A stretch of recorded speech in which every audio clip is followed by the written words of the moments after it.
Hello, seniors. Let me start with something that might feel uncomfortable to hear.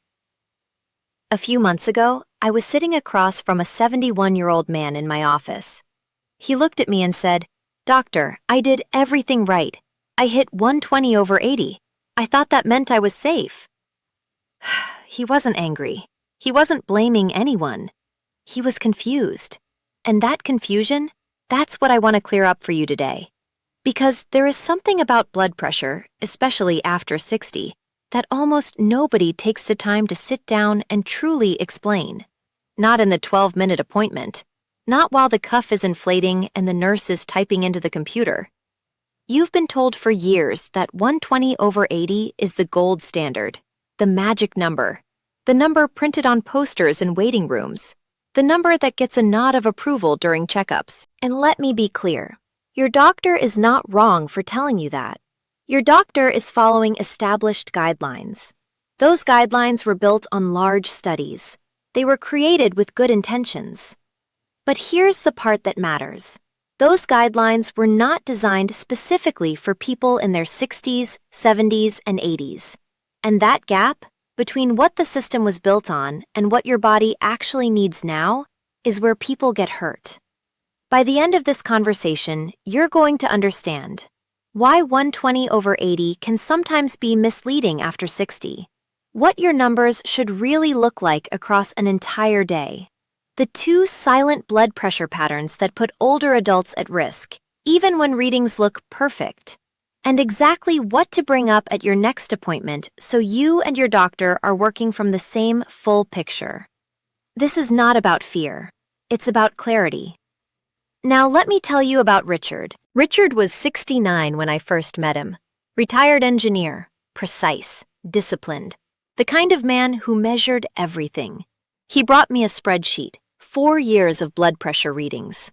Every single morning at 6:30 a.m., same chair, same arm, same validated monitor. 118/78, 121/80, 119/76.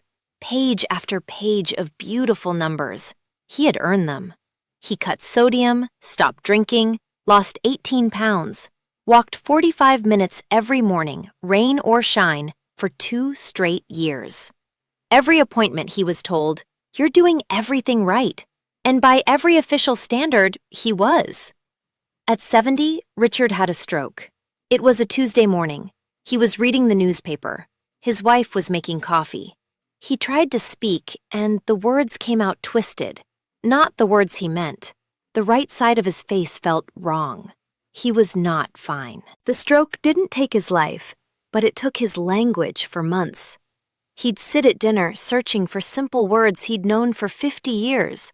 You could see the relief when they finally came back, and underneath that relief, a quiet grief. His daughter told me later she kept thinking about that spreadsheet. All those mornings, all those 118/78 readings, all that reassurance. In the hospital, we put a 24-hour ambulatory monitor on him. It checked his blood pressure every 30 minutes, day and night.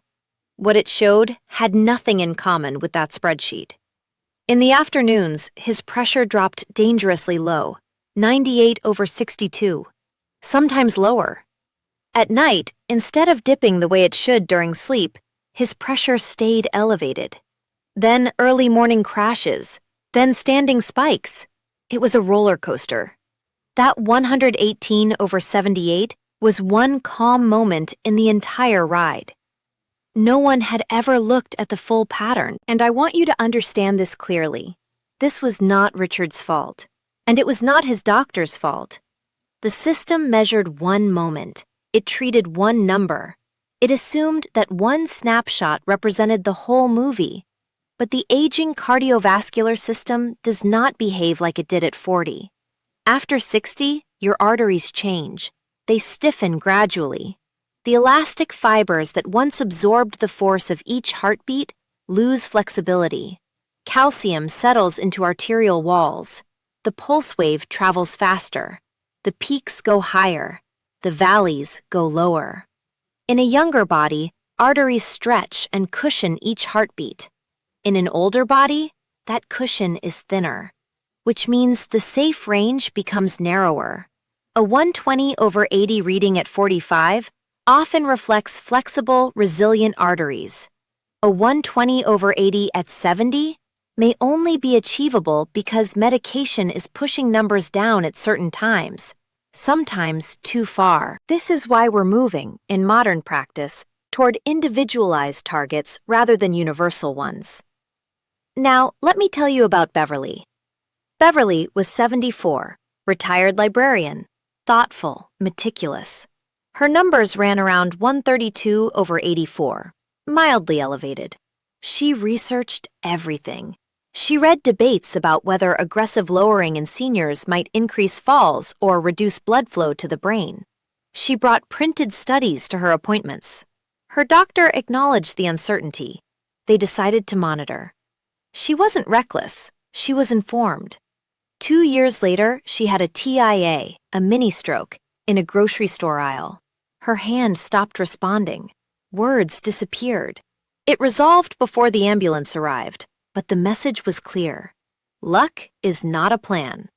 Beverly's daytime numbers weren't extreme, but what was happening at night? What was happening during stress? What was happening after meals? No one had seen the full picture. Richard's numbers were perfect. Beverly's were borderline. Both ended up in crisis.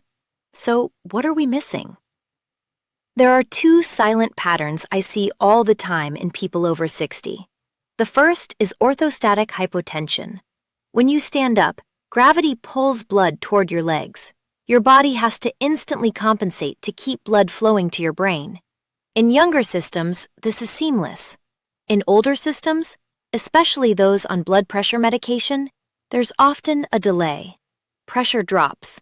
The brain briefly receives less blood. You feel it as dizziness, lightheadedness, that moment where you grab the counter.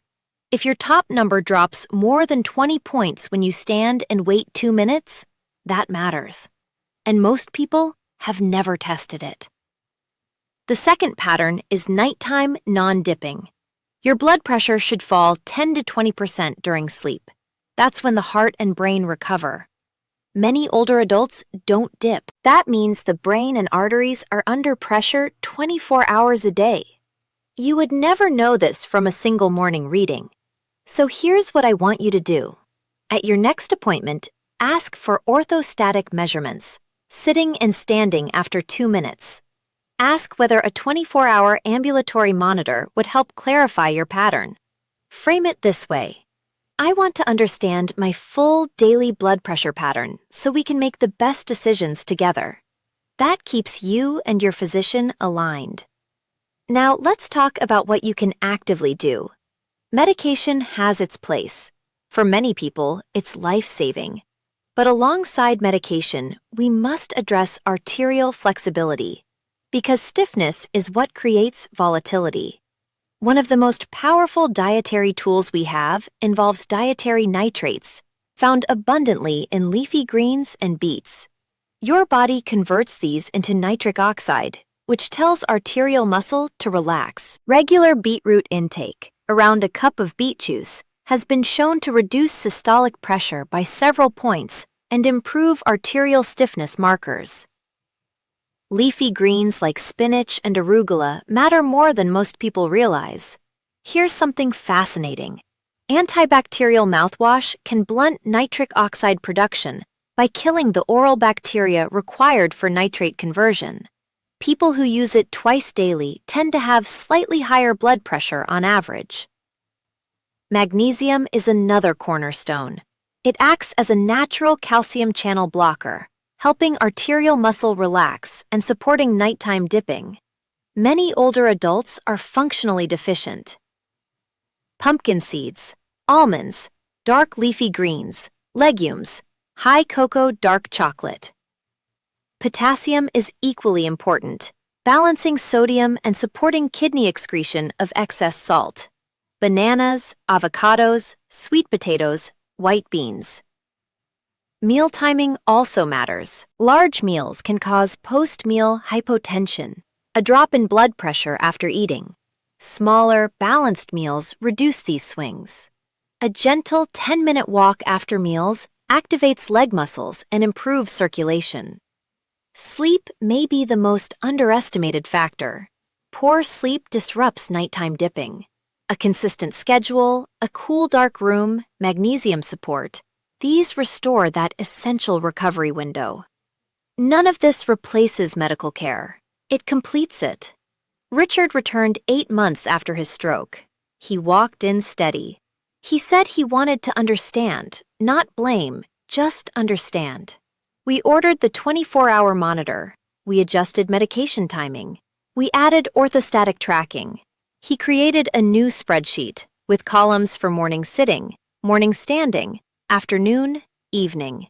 Now he and his physician review the whole picture.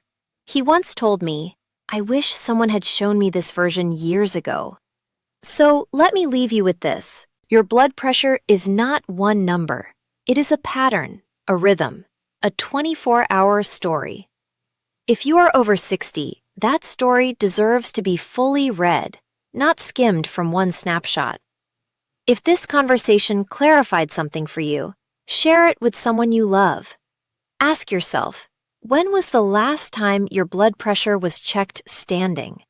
Has anyone discussed your nighttime pattern? Bring these questions to your doctor, not as a challenge, but as a partnership. Medicine evolves. You deserve care that evolves with it. And the most powerful step you can take today is to look beyond the single number and understand the full story your body is telling.